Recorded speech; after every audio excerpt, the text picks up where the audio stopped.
Hello, everyone, and welcome back to another reading. I am so glad you could join me today. First off, as usual, huge shout out to my patrons. You guys are amazing. It is thanks to them that the video quality is better, that the lighting is a little more manageable.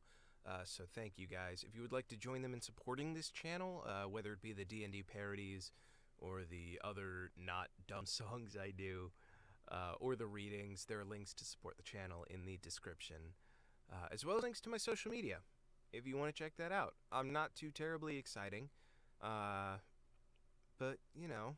people do that, I guess. Uh, anyway, thank you so much for tuning in. If you're liking the series, please share, like the video, comment. You really likes engaging with comments, and I do read every single comment. So, I think without any further ado,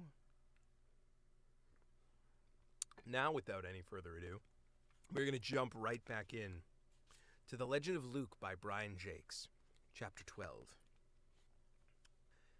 Trimp was still feeling a bit sick and dizzy from her ordeal in the pool, but with Chugger about, it was difficult to rest. Chugger, come away from the water, it's very deep. Chugger know it deep, up in the bottom of it. Yes, well, that's where you'll find yourself again if you don't come away. Come this instant. Leave me alone. Me and Mr. Din doing a job, see? The mole picked him up with one huge digging claw. I can do a job on my own, thank ye, maester. Now, you do like Miss Trimp telly, no cheek from me. A fox appeared, as if from nowhere. Behind him were 4 roguish-looking vermin, an assortment of rats and ferrets. The fox looked the wickedest of all 5. He was obviously their leader and wore big, hooped brass earrings and tattered silks. Faded tattoos showed on the paw, holding a sharp, single-headed axe. He gestured at Chugger. Hey, young, you listen to your elders and don't be cheeking 'em. Avast now, cullies, what have we here? One of the vermin sniggered. Dinner, that's what we got. Shaking his head in censure, the fox growled. Stow that kind of gab. Frib, these are gentle beasts. A mite grubby, but respectable. Ain't that right, missy? Trimp had decided instantly that she did not like the vermin, or their leader, but her voice showed no fear. Who are you, and what do you want? Strutting insolently about, the fox rummaged through the salvaged supplies with his axe blade. He chose an apple, polishing it on his ragged sleeve. I ask you the same question, me pretty. Trimp picked up a solid spar of raftwood. I'm not so pretty, and 'tis usually considered good manners to ask before helping yourself to the food of others. Scornful sniggers echoed from the 4 vermin. Pausing with the apple halfway into his mouth, the fox grinned. This one's got me quaking in me boots, mates. Got me, she's a right mouthy little baggage, isn't she? Trimp brandished her wooden spar, trembling slightly but still game for trouble. Aye, but you'll find I can back up me words when dealing with bullies. Now, who are you, and what do you want here? Making as if to go, the fox sidled past Trimp. Suddenly he turned, knocking the spar from the hogmaid's paw with a deft flick of his axe blade. Dinny went for him with a deep growl, but one of the vermin tripped him with a cutlass blade. He tried to rise, only to find another one menacing his throat with a pike. Biting into the apple, the fox pulled a face and spat the piece out. He held the axe under Trimp's chin, his voice hard and commanding. I'm Sholabar, lord of these coasts. See that boat out there? Well, 'tis mine. I patrol these waters, and... Trimp interrupted him sharply. I don't see any boat out there. Sholabar growled at one of the vermin. Where'd you berth the boat, Grimleg? Behind a point, like you told me to, Captain. The fox shrugged. Well, no matter. Point is, missy, you're on my land. All round here, far as you can see, belongs to me. Even this freshwater pool. So, you're a trespasser, see? Trimp pushed the axe away from her chin and laughed in the bully's face contemptuously. Ha ha! Don't talk stupid. No beast owns the shore and the sea. Shaking with rage, Sholabar raised his axe at her. Snot-nosed little spikeback! I'll skin you alive! Chugger bounded forward and sank his teeth into the fox's leg. Yo! Let go! Get him off me! Ah! The little fellow clung like a limpet, sinking his teeth deeper and growling fiercely. One of the vermin grabbed him by the tail. Trimp seized Sholabar's paw, trying to stop him swinging the axe at Chugger. The fox roared, stretch him out, Grimleg! I'll chop the little brat in two! He shook his arm, trying to loosen Trimp's hold, while Chugger's little teeth dug deeper and deeper. Frib, get this brat off for me! He's biting me leg to the bone! Before the fox could issue another yell, Fulgrim came hurtling out of nowhere and struck him like a thunderbolt. There was an ominous crack. The fox's head went backwards at a crazy angle under the force of the otter's blow, and he fell, slain, upon the sand. Taking one swift look at Fulgrim, the four vermin fled for their lives. Martin and Gonf were rounding the corner of a nearby dune, carrying some wild onions and dandelion shoots, and two of the fleeing vermin ran straight into them.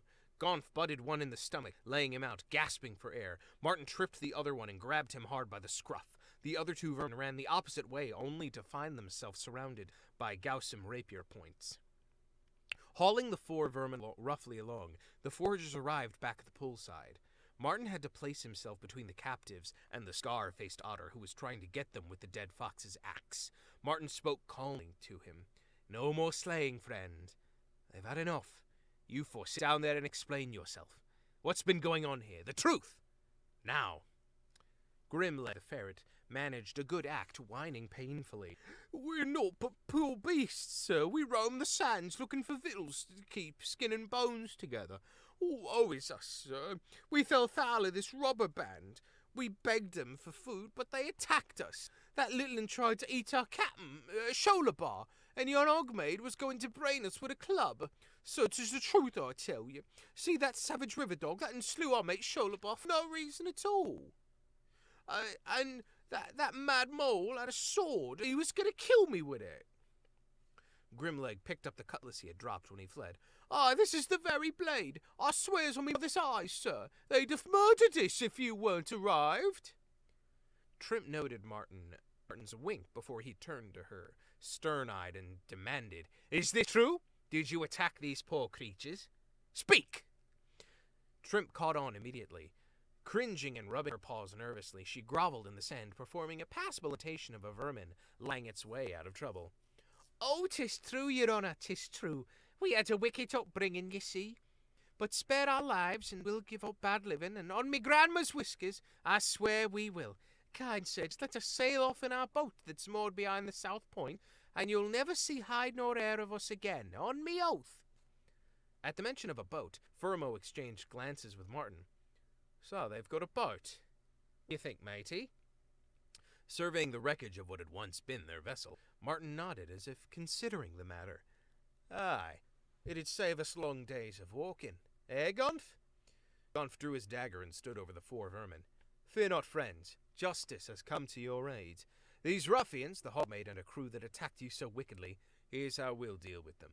My friends and I will confiscate their boat and take them with us as deck slaves for punishment. That way they'll bother honest creatures like yourselves no more. What do you say to that?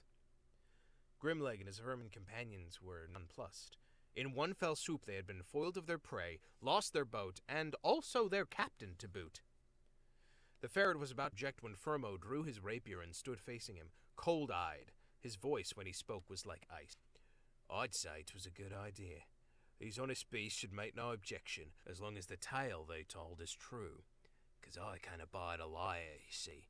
Liars is worse than thieves and murderers, I always say. Show me you're a liar, and I'll silence his untruthful tongue forever. I can't stand liars.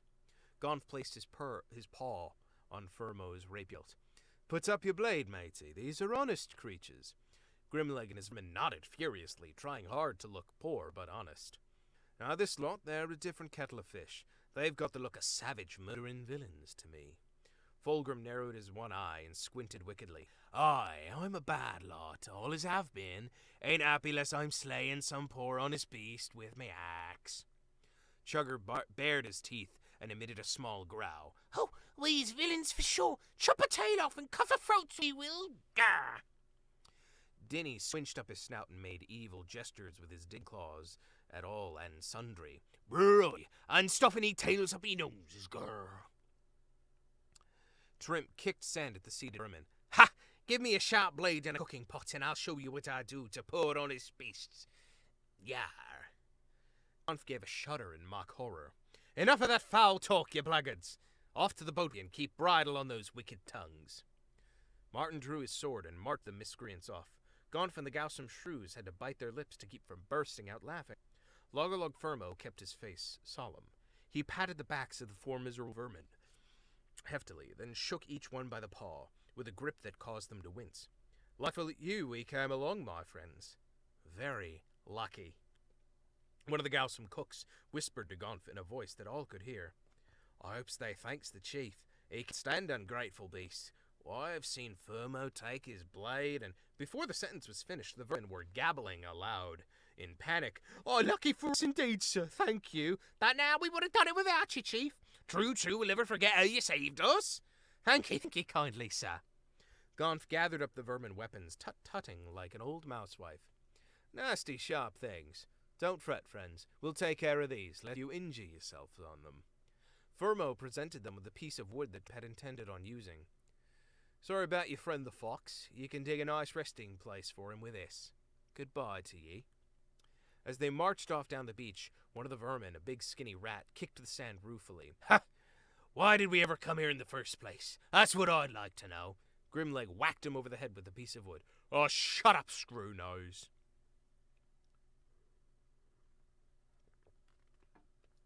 Loggerlog Fermo was delighted with the new vessel. He splashed about in the shallows, admiring it as the others clambered aboard.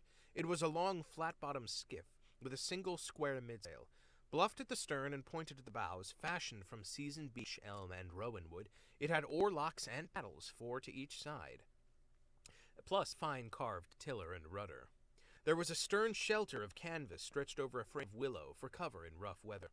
When Fermo climbed aboard, he went beneath the shelter, then emerged, crowing with joy. Look at Gowsome! A little stone hearth and a clay oven, and 3 good bench seats. I reckon this craft had all 1.5 of a crew. I tell you, mates, whoever built this vessel knew what they were doing. True craftspeople they must have been. A real bounty, eh, Gonf? The mouse thief shook his head with amazement. I wager it'll go like the wind, too. Where'd those old bad beasts ever lay poles on a marvelous craft like this? Chugger swaggered about, now immersed in his new role as a pirate captain. Us rubbed it off a full dad and boiled his tail for victuals. Ha ha! Trimp reprimanded him sharply. That's quite enough of that kind of talk, thank you, Chugger. The miscreant shot up the mast, scowling darkly. I know a Chugger more. I a villain, a awful bad one. Dinny went to sit beneath the stern awning. Well, I bain't a bad one no more, sir. No. It hurts my face a scowling and a snarling all the time. I'm not but a good old mole, I suppose. Tacking close to the shore, they threaded northward. Fermo and his Gowsome shrews were in absolute ecstasies over their new craft. Being great boat builders, they could readily appreciate the skill and ingenuity which had gone into its construction. I thought you were only traveling with us as far as the shore, my friend, Martin reminded the shrew gently.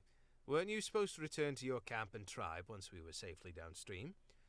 Fermo was sniffing the deck, licking the mast, listening to the prow timbers, and rapping his paws experimentally on the carved elm oarlocks. He smiled absently at Martin. Oh, you mean go back upstream to the domestic life? Well, I tell you, matey, I'd get a right old telling off from me wife if I went to get back and tell her we lost the log boats and raft together. I might be log-a-log, but my Mrs. Honeysuckle, she's the real ruler of our tribe. She'd scalp me ears off if I went back boatless. Martin nodded his agreement. So, what are you going to do?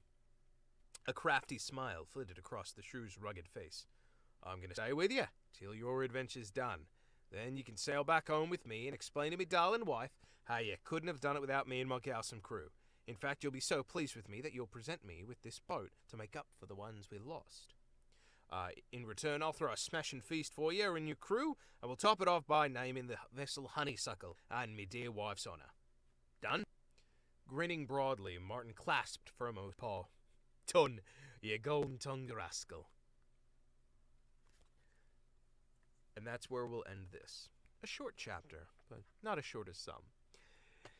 Thank you again for joining me. It means so much to me. Hello to everyone in the chat. Huge thank you again to my patrons. You guys are amazing. If you would like to join them, there are links to do so and other links to support the channel in the description. I will see you guys next time. Please like, share, subscribe if you're enjoying the series. Joining in at this episode, odd place, but hey, whatever. We're getting to the fun sailing stuff. I will see you guys next week. Take care, wash your hands, be safe, and I hope you have a good week. Bye.